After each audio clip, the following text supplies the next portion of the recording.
Alors, de quoi diable s'agit-il? Cette vidéo parle des niveaux de pensée. C'est théorique, ce qui est fascinant, et il y a aussi des blagues colorées.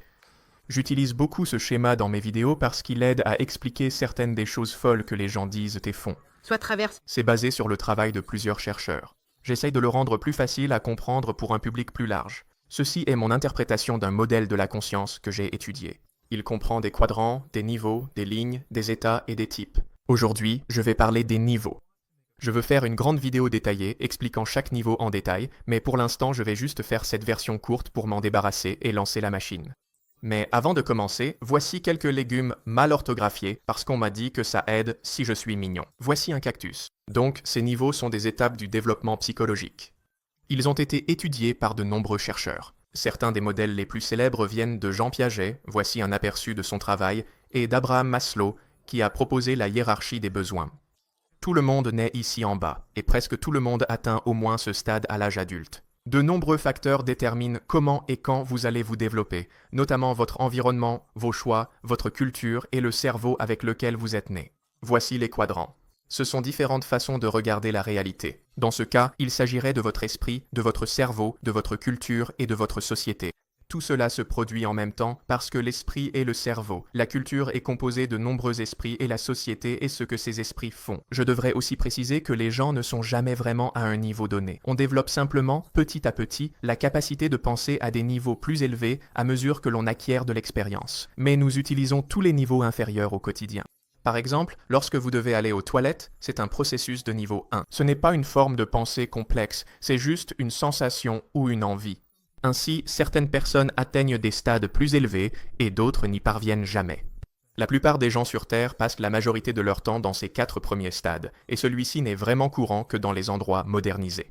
C'est aussi le premier stade où l'on peut adopter une compréhension centrée sur le monde, c'est-à-dire comprendre pourquoi les gens pensent comme ils le font en fonction de leur origine. Avant ce niveau, il existe des façons de penser justes ou fausses, donc soit vous faites bien les choses, soit non, et alors on dirait simplement que vous avez raison ou tort. Après cela, c'est plutôt « eh bien, peut-être que je penserais comme ça si je venais de là-bas » ou « peut-être que je serais plus comme toi si j'avais vécu ta vie ». C'est là que commence la pensée globale. En parlant de pensée globale, voici ma première vidéo sponsorisée. Elle vous est présentée par Atlas VPN qui vous permet d'accéder à tout ce que vous aimez partout dans le monde. Ça donne l'impression d'être illégal, mais ça ne l'est pas. Avec Atlas VPN, vous pouvez simplement dire « Désolé, je suis aux États-Unis en ce moment ». C'est comme une petite... Vous voulez plus de maths? Rendez-vous sur itshowmath.com et abonnez-vous à la newsletter pour recevoir des infos exclusives et d'autres contenus. Offert, garantie satisfait ou remboursé 30 jours, protégez votre vie privée, d'autres avantages, prix incroyablement bas. Cliquez sur le lien dans la description ci-dessous. Offre limitée. J'espère aussi que notre séjour dans ces niveaux de pensée inférieurs sera bref. Parlons de ce qu'ils sont, comment ils fonctionnent et comment aller plus loin. Avant de commencer, je devrais préciser que plus élevé, ne veut pas toujours dire meilleur. Certaines personnes regardent mes vidéos où je parle de mes erreurs et disent « Oh, tu crois être à un niveau élevé? Tu as l'air d'un imbécile. » Mais plus élevé ne veut pas dire meilleure personne, cela signifie simplement plus conscient. Voici donc le niveau de conscience le plus bas, voir les choses, puis à mesure que l'on monte dans les niveaux de conscience, cela devient beaucoup plus complexe. Tu vois les gens, tu vois presque à l'infini. Et donc, quand je fais des erreurs ici, je sais généralement exactement pourquoi elles se produisent. Je peux généralement dire des choses comme « Je choisis des femmes qui probablement ne resteront pas. Pourquoi? Parce que je ne pense pas pouvoir les soutenir de toute façon. Eh bien, pourquoi est-ce important? Eh bien, la plupart d'entre elles veulent généralement un niveau de soutien plus élevé que ce que je peux offrir. Et pourquoi est-ce important? Eh bien, ce n'est pas agréable quand elles partent parce que je ne peux pas les soutenir. D'accord, pourquoi ces sentiments sont-ils importants? Peux-tu changer autrement? Trouver un meilleur travail? J'ai essayé. Je fais du mieux que je peux. Y a-t-il une façon de changer la manière dont tu essayes d'obtenir de l'argent du monde? Eh bien, j'ai déjà fait tout ce que je pouvais ici, et là, ça devient un peu flou. Donc, la question de savoir pourquoi je passe du temps avec la mauvaise femme revient à cette expérience que j'ai vécue encore et que je n'ai pas réussi à résoudre. C'est la capacité de voir à travers ce qui se passe dans ton esprit, mais aussi de percevoir des niveaux de complexité similaires dans ce qui se passe dans le monde qui t'entoure. Donc, il ne s'agit pas d'être bon, il s'agit de comprendre. Monter dans les niveaux ne te rend pas toujours plus efficace. En fait, ce niveau est célèbre pour transformer les gens en hippies. C'est à ce stade du développement que tu commences à comprendre que chacun a sa propre façon de voir les choses, Alors qui peut dire ce que nous devrions ou ne devrions pas faire? Voici une illustration d'une interaction à chaque niveau. Cette fille reçoit de la validation de la part d'un gars qui ne l'intéresse pas. Donc, elle sait comment obtenir la validation, puis elle prend du recul et peut planifier comment en donner moins pour en recevoir encore plus, puis elle se demande, eh bien, est-ce la bonne chose à faire? Pas vraiment, mais est-ce que je vais quand même le faire dans cette situation parce que je pense que ce serait mieux dans l'ensemble? Donc, cela se fait dans l'ordre. Vouloir quelque chose, savoir comment l'obtenir de quelqu'un, savoir comment contrôler l'interaction, savoir si c'est bien ou mal selon les règles auxquelles on adhère, puis devenir l'auteur de sa propre notion du bien et du mal. Et puis, quand on prend encore plus de recul pour atteindre ce niveau hippie, c'est comme « mais qui est qui pour juger mes choix? Mes choix sont bons pour moi, donc il n'existe pas vraiment de bien ou de mal, c'est juste ce qui fonctionne pour moi. » C'est pour cela qu'on appelle ce niveau l'individualiste. Les gens traversent ces niveaux de manière différente, et quand je suis passé par celui-ci, ça m'a vraiment stressé. J'avais l'impression de ne pas réussir à garder les pieds sur terre. Je voyais tellement de façons différentes de voir le monde, de philosophie, de choix de vie, et je ne savais pas comment en choisir une. Si je ne peux pas en choisir une, alors je ne peux aller nulle part. Je disais, je ne sais pas quoi faire. Et les gens répondaient, choisis juste quelque chose. Je disais, comment savoir quoi choisir? Et ils répondaient, choisis quelque chose qui te plaît. Et je répondais, comment savoir ce que j'aime? Donc, j'aime vraiment planifier les choses. J'aime la certitude, mais à ce niveau-là, tu réalises que tu ne sauras jamais ce qui va se passer tant que tu n'auras pas essayé. Alors ça devient ce que je vois, ce que tu vois, ce qui fonctionne pour moi, ce qui fonctionne pour nous, et puis, tiens, regarde, ces gens-là ont quelque chose de différent qui fonctionne pour eux. C'est le niveau 5, quand tu peux dire « D'accord, je suis comme ça parce que je viens d'ici, et tu es comme ça parce que tu viens de là-bas. » Et puis, au niveau 6, c'est comme « En fait, d'où je viens, c'est simplement moi-même. » Chacun vient simplement de soi-même, alors comment un soi pourrait-il avoir une idée meilleure qu'un autre soi? Alors qu'à un niveau plus précoce, tu pourrais dire quelque chose comme « Eh bien, mon père était comptable, donc je suis comptable. » C'est juste ce qu'on fait, et tu n'as pas à gérer toute cette incertitude. Donc, plus haut signifie plus complexe, mais complexe n'est pas toujours synonyme de bien. La façon dont je l'explique, c'est que tu peux avoir une très bonne chaussure ou une très mauvaise voiture, et je pense que ce que j'ai, c'est un paquebot de croisière en train de couler. Donc, si plus haut n'est pas toujours mieux, alors pourquoi devrions-nous évoluer? Eh bien, parce que plus haut est généralement mieux. Si tout le monde restait à ces niveaux inférieurs, nous ne pourrions pas avoir de supermarché ni d'électricité. Nous vivons dans un monde complexe qui exige une pensée complexe, et certains problèmes ne peuvent pas être résolus au niveau où ils sont apparus. Chacun d'entre vous qui regarde cette vidéo aura une empreinte de développement différente. Cela signifie que vos différentes lignes ou capacités ou les façons dont vous utilisez votre intelligence seront toutes développées à des niveaux différents. Il est possible d'être très déséquilibré. Par exemple, vous pourriez avoir votre ligne cognitive tout en haut à 9, mais votre ligne morale tout en bas à 3. Vous pourriez aussi être globalement plus avancé qu'une autre personne, mais qu'elle soit tout de même bien meilleure que vous dans un domaine particulier. Par exemple, cela pourrait être quelqu'un qui comprend vraiment l'histoire et la politique à un niveau élevé, mais qui a peu d'empathie, et à l'inverse, quelqu'un qui saisit les grandes lignes, mais qui est excellent avec les gens. Donc, au fur et à mesure que je vais les passer en revue un par un, essayez de vous souvenir de la façon dont vous les avez traversés, de ce que vous avez ressenti et d'où vous pensez en être aujourd'hui. D'accord, le niveau 1, je l'appelle survivre, parce qu'il s'agit simplement du besoin fondamental, instant après instant. De quoi ai-je besoin? Ai-je besoin de manger? Ai-je besoin de dormir? Il ne s'agit que de mes propres ressentis et il n'existe pas de notion d'esprit d'autrui. Si nous vivions à ce niveau, nous serions dans de petits groupes de survie et nous ne penserions pas vraiment aux pensées des autres. Nous ferions simplement ce qu'il faut pour survivre. Le niveau 2, je l'appelle connecté parce que maintenant vous pouvez réfléchir à ce qu'il y a dans l'esprit de quelqu'un d'autre. Que veut ou de quoi a besoin cette personne? Les peuples primitifs à ce niveau font parfois des danses de la pluie ou jettent des vierges dans un volcan. Je ne sais pas si cela s'est vraiment produit, mais c'est le genre de choses auxquelles on pourrait s'attendre, parce qu'au niveau 2, on se rend compte. D'accord, j'ai un esprit et j'ai des besoins. Et les autres aussi ont un esprit et des besoins, donc peut-être qu'il ne pleut pas parce que nous n'avons pas satisfait quelqu'un dans le ciel. Peut-être que le volcan est en colère parce qu'il veut quelque chose, et qu'est-ce que je veux? Des vierges. Donc, le niveau 2 consiste entièrement à ce que je fais, à la façon dont cela influence ce que les autres pensent de moi et ce qu'ils font pour moi. En gros, c'est comme ça. Si nous vivions au niveau 2, nous serions dans de petits groupes tribaux, et nous serions concentrés sur la sécurité, la sûreté, le maintien d'habitudes fonctionnelles et de pratiques fiables au quotidien. Le niveau 3, je l'ai appelé le contrôle. Ce niveau est encore très répandu dans la société moderne. Donc, au niveau 1, j'ai un esprit avec des sentiments et des besoins, et au niveau 2, je sais que les autres ont aussi un esprit avec des sentiments et des besoins, et parfois, peut-être que je pense qu'un volcan en a aussi. Et au niveau 3, maintenant je sais que les autres sont conscients que d'autres sont conscients qu'ils ont des sentiments et des besoins, donc je sais que ces personnes ont une relation entre elles de la même manière que j'ai une relation avec ceci, ceci, ceci et ceci. Maintenant, je sais qu'il a une relation avec elles. Donc, au lieu d'avoir seulement des connexions directes, cela crée des situations sociales. Voici une femme qui voit homme méchant sur son téléphone, puis elle voit l'homme dans sa vie et se dit « Oh, attends une minute, si l'homme est méchant, alors peut-être que cet homme-là est méchant. » Et puis, au niveau 3, vous prendriez du recul et vous diriez « Que dois-je faire dans cette situation? Pourquoi est-ce qu'il agit mal et que puis-je faire à propos de cette relation ?» Si nous vivions à ce niveau, nous vivrions dans quelque chose qui ressemblerait à l'Empire romain, un empire mythique, féodal et exploiteur. On retrouve beaucoup ce niveau dans des milieux comme la mafia, les équipes sportives, les pompiers, la police, l'armée. Donc, même si ces niveaux, 2 et 3, impliquent de penser à la pensée, c'est principalement dans le but d'obtenir ce que l'on veut et d'exercer du pouvoir sur les autres.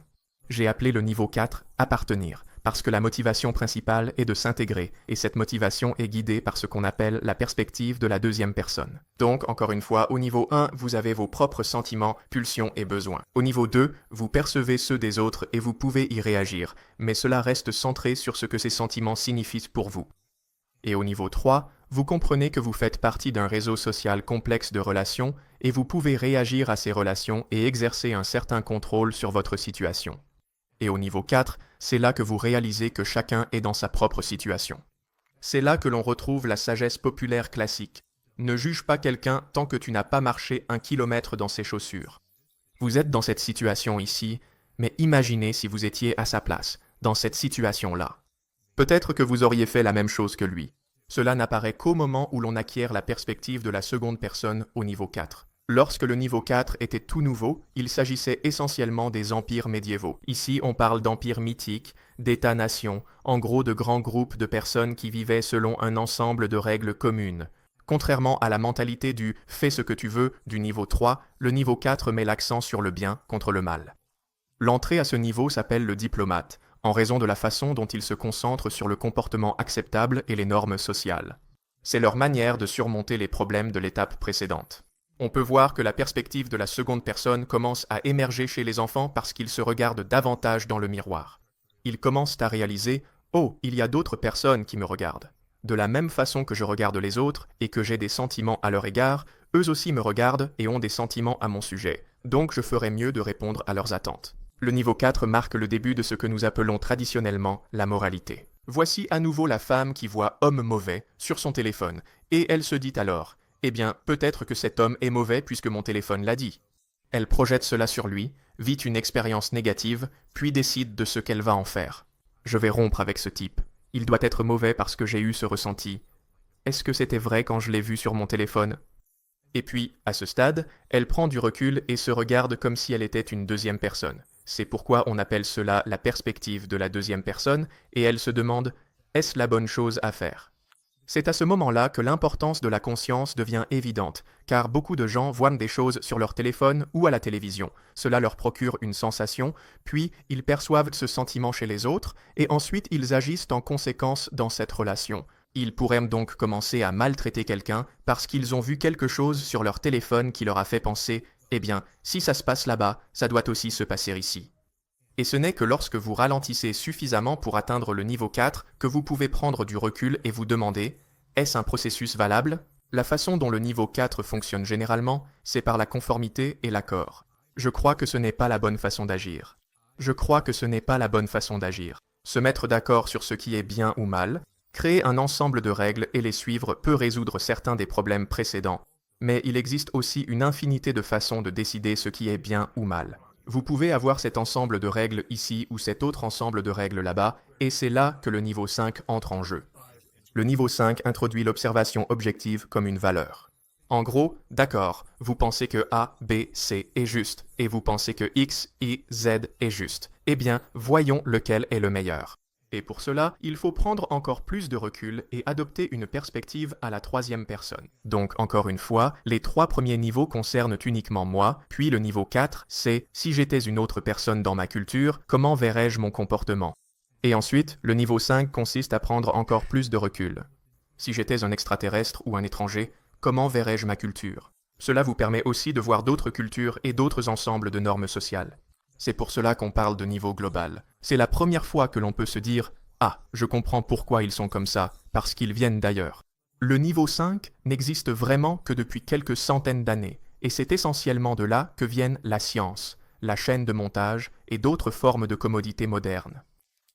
Le niveau 6, c'est là où les choses deviennent vraiment intéressantes. Vous vous souvenez peut-être de la façon dont cela s'est passé pour moi. Le niveau 5 concerne l'observation objective, mais le niveau 6 reconnaît le rôle de l'observateur. Un observateur différent va forcément donner une perception différente.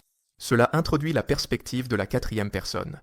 Donc, au niveau 1, il y a moi et mes besoins, la façon dont je me rapporte aux autres et la manière dont j'obtiens ce que je veux dans ma situation sociale, puis on prend du recul. À quoi ressemble mon comportement aux yeux des autres autour de moi et quelles règles établissons-nous à ce sujet? Et puis encore un pas en arrière. À quoi ressembleraient nos règles pour un autre groupe de personnes?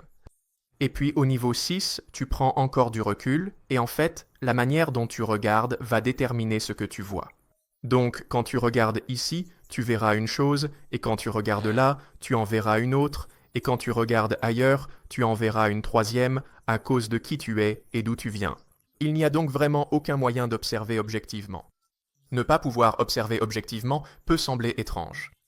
Le niveau 6 est très récent. Il y a eu quelques philosophes qui parlaient à ce niveau-là dans les années 1800, mais cela n'est vraiment apparu dans la société grand public qu'en Amérique dans les années 1960. Donc, puisque la façon dont tu regardes détermine ce que tu vas voir, cela signifie qu'il existe plusieurs perspectives valides, car nous avons tous une réalité unique, personnelle et subjective qui n'est pas observable par les autres. En gros, comment puis-je savoir que le rouge que je vois est le même que le rouge que tu vois?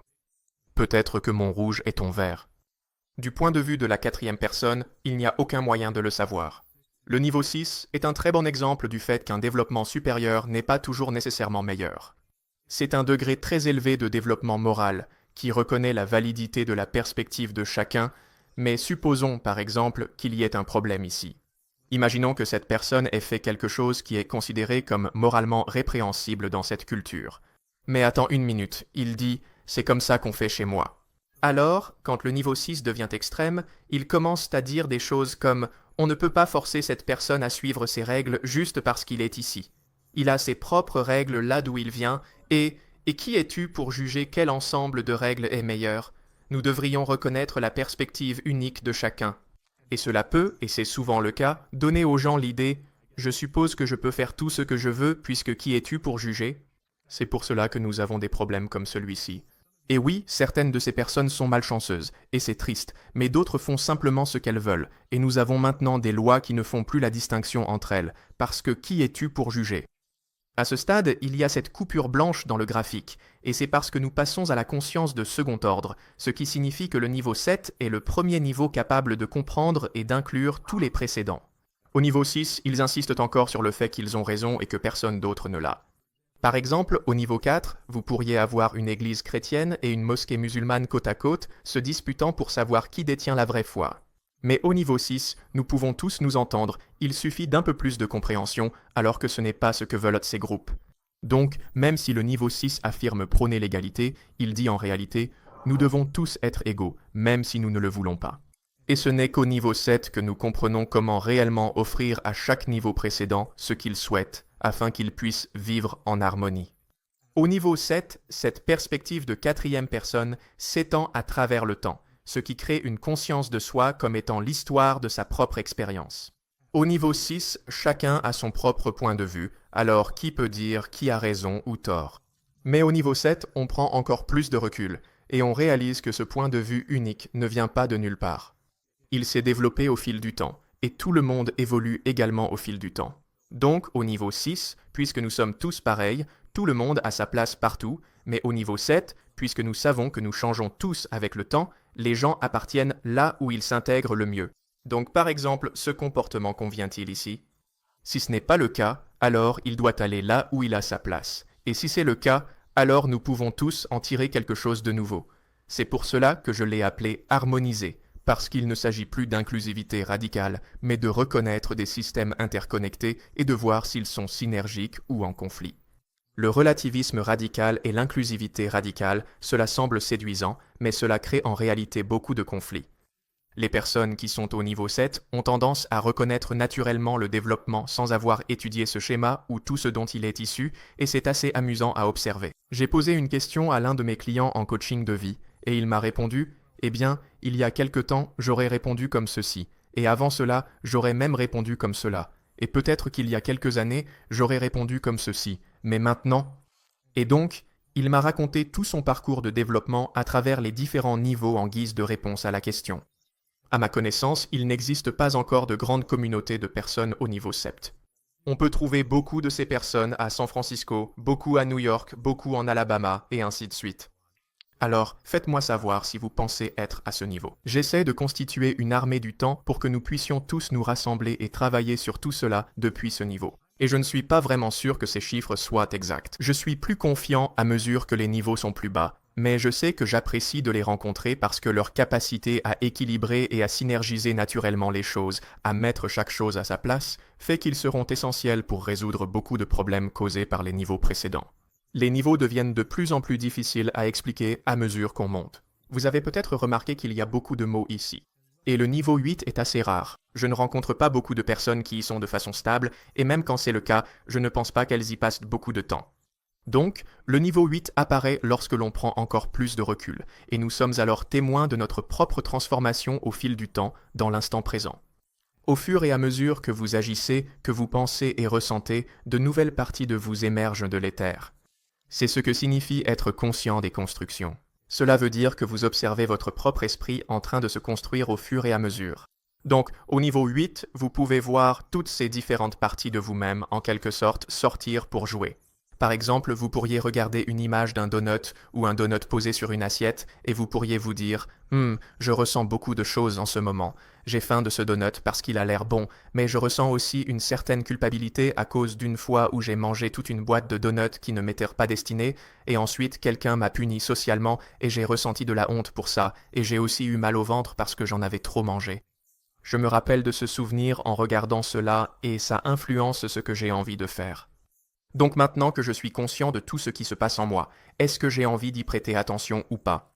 Est-ce que je veux être le genre de personne qui mange quand même un donut parce que je suis adulte et que je peux faire ce que je veux? Et ça peut sembler idiot quand on parle de donut, mais imaginez que ce soit quelque chose comme la politique mondiale ou même une relation interpersonnelle. Par exemple, oui, j'ai vu ça sur mon téléphone et ça m'a donné une sensation et je suis conscient de l'endroit où ce ressenti se trouve en moi et je suis conscient que je le projette sur cette personne et je suis conscient de mon impulsion quant à ce que je devrais faire à ce sujet et je suis conscient de ce que ma culture dit que je devrais faire à ce sujet. Et puis tout cela est enveloppé dans l'observation objective et dans l'histoire de qui je suis, de comment je suis arrivé ici au fil du temps et de la façon dont je perçois l'événement à cause de mon histoire personnelle. Voyez-vous comment cela vous donne beaucoup plus de pouvoir pour changer votre comportement dans des situations comme celle-ci?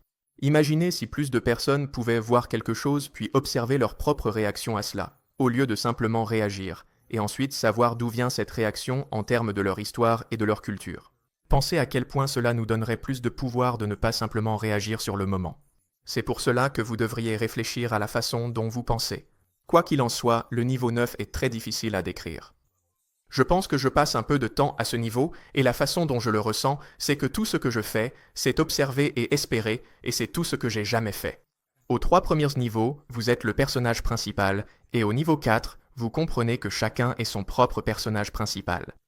Et puis vous comprenez que chacun regarde une émission différente parce que chacun est une émission différente et que cette émission évolue et change constamment au fil du temps.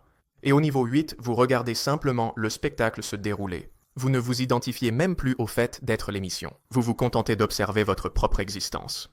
Donc, quand mon esprit est à ce niveau, c'est comme « Ok, je me vois, je vois mon histoire, d'où je viens, qui je suis et ce que je fais, qui est constitué de tout ça, de tous les souvenirs et habitudes des niveaux inférieurs. » Je m'observe en train d'observer mon émergence au fil du temps, en interaction avec le moment présent. Je sais d'où je viens et ce que cela a fait de moi, et je sais ce qui se passe maintenant. Et je les regarde se rejoindre, et je me regarde en train de regarder cela. Et donc, la façon dont tu regardes, c'est ça qui est important à ce niveau. C'est comme, qu'est-ce que tu regardes? Je pense que tu dois regarder cette partie en ce moment. Je pense que tu dois observer cette fonction dans ta vie. Peut-être que tu regardes d'ici alors que tu devrais regarder d'ici.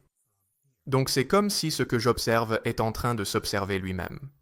Et encore une fois, ici tu observerais tes besoins personnels, et ici tu observerais les réactions des autres, et ici tu observerais la situation dans laquelle tu te trouves, et ici tu observerais ce que les autres attendent de toi, et ici tu observerais la réalité observable, et ici tu observerais d'où tu viens pour savoir comment tu interprètes les choses, et ici tu observerais toutes tes habitudes et toutes les parties de toi assemblées et comment elles interprètent ta réalité, et ici tu observerais ces habitudes et ces parties qui se rassemblent dans l'instant et parfois tu serais surpris par ce qu'elles font, et puis ici je ressens une responsabilité de savoir où observer ces choses. Si cela a du sens. Donc voilà, c'est ce schéma et comment il fonctionne. En tout cas pour la partie des niveaux. Le reste, j'en parlerai une autre fois, et si tu veux monter dans les niveaux, la meilleure façon de le faire est simplement de t'asseoir avec tes pensées, de réfléchir à elles et de comprendre d'où elles viennent. Voici un autre exemple de ce à quoi cela ressemble. Parfois, je m'inquiète que mes petits dessins gribouillés soient un peu embarrassants à montrer à 200 000 personnes, alors pourquoi est-ce que je ressens de la gêne? Eh bien, je suppose que j'ai peur que cela ait un impact négatif sur moi. Quel genre d'impact négatif cela pourrait-il avoir? Eh bien, je suppose que les gens pourraient ne pas aimer ma chaîne ou pourraient dire de mauvaises choses sur moi parce que je n'ai pas, de processus graphique plus sophistiqué. Eh bien, pourquoi ce serait si grave si cela arrivait? Eh bien, je pourrais alors passer à côté d'opportunités que j'aurais pu avoir si j'avais des graphismes plus attrayants. Mais comment sais-tu que tu manquerais ces opportunités? C'est une bonne question parce que jusqu'à présent, je m'en sors plutôt bien avec mes gribouillis, ou peu importe ce que c'est.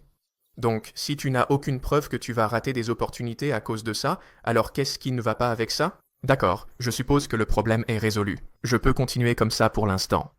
Et c'est pour ça que j'ai dit que ce niveau était terminé. Très bien, j'espère que cette présentation sur les niveaux vous a plu. J'en ferai une autre qui sera vraiment interminable à un moment donné, mais je la rendrai amusante et, voilà, la vidéo est terminée. Vous pouvez fermer. Vous pouvez partir si vous voulez. Je vais juste bavarder un peu. Je ferai quelque chose de plus long sur les niveaux, quelque part plus tard. Très bientôt, je vais faire Self-Maximize. Ce sera sur comment devenir le meilleur partenaire possible pour que les gens vous apprécient et aient envie de rester avec vous. Je vais parler de l'illusion détaillée. Je vais diviser les gens en groupes et parler des illusions générales qu'ils ont, à propos d'eux-mêmes et du marché de la rencontre. Je vais parler de la zone des non-personnes. Oh, je vais bientôt débattre avec Mac et Murphy. Vous voulez plus de maths? Rendez-vous sur itshowmath.com et abonnez-vous à la newsletter pour recevoir des infos exclusives et d'autres contenus.